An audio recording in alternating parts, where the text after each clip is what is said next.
So, how are you feeling about this interview? Good. That's a lie.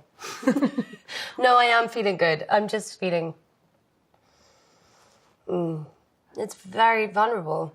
You know, obviously I think this is a really brave step that you're taking. Why was it important to tell your story, and why did you feel this was like the right moment to do it? I've always been someone that believed in being honest. Having this platform, talking about sexuality, talking about mental health, embrace your weirdness, things like that. I believed other people should do that, but I didn't necessarily believe it myself. You know, everyone has been affected by the disease of addiction, whether it's themselves, someone they know. It's so much more complicated than what people make it out to be.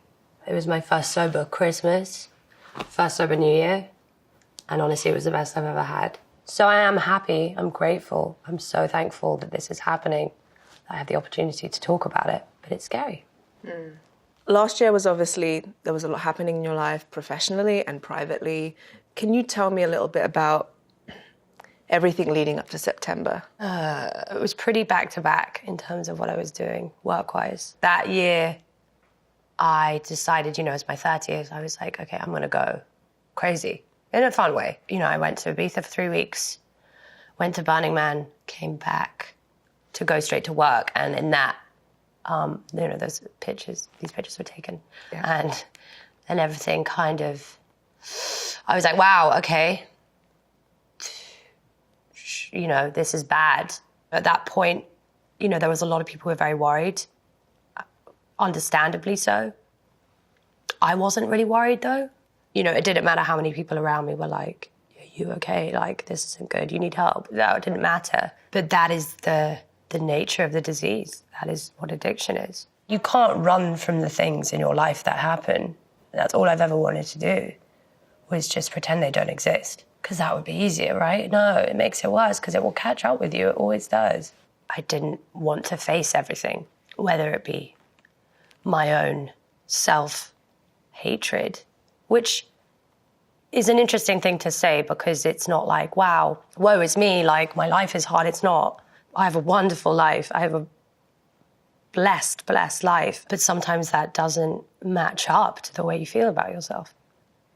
You know, a lot of people rely on their community to intervene, but this sounds like a decision you came to yourself. Take me to those first moments where you sort of had that realization. And I think a lot of times in my past, there's been moments where I've come to a decision myself without really many people going, you need to do something. I've always been such a seeker when it comes to knowing how to self-soothe and tools to use. But this time I wasn't.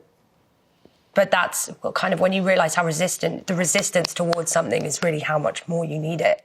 All I knew is like if I was continuing to go down the road I would either end up dead or like doing something really, really stupid. And I think that was scary. Cara, I'd love you to sort of tell us a little bit about your healing and what that's been like and what looking after yourself looks like now. I've always been into like a quick fix in terms of I could go to a week retreat or, to go on a course for trauma or do things and not fully do it. And it's helped for a minute, but it never really kind of gets to the nitty-gritty, the deeper stuff. Treatment was the best thing. It was always something I was very scared of, but I think I needed that community. I needed that support group. People do it in different ways, but that was mine. There was a lot of shame. There was a lot of hatred that in my head I thought was my voice, but it wasn't. It wasn't my shame. I had to relinquish control to get it back again. Speaking of, shame, I think the press are quick to exacerbate this idea of shame or jump on it. And how do you navigate that? You've obviously had to deal with a lot of attention from the paparazzi. I think the way that society deals with healing is dangerous. It's so quick to shame people and use words, and no wonder there's a stigma. If it was just an intrigue to I hope they're okay, that's one thing, but it's not. It makes the whole cycle worse for people going through it. I got hired a lot to talk about and to advocate for things like mental health and for people that are struggling. But wow, when I'm struggling myself, that's not okay.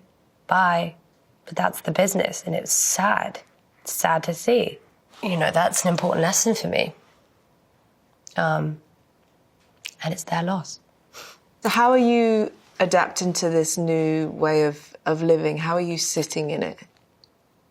I'm enjoying it.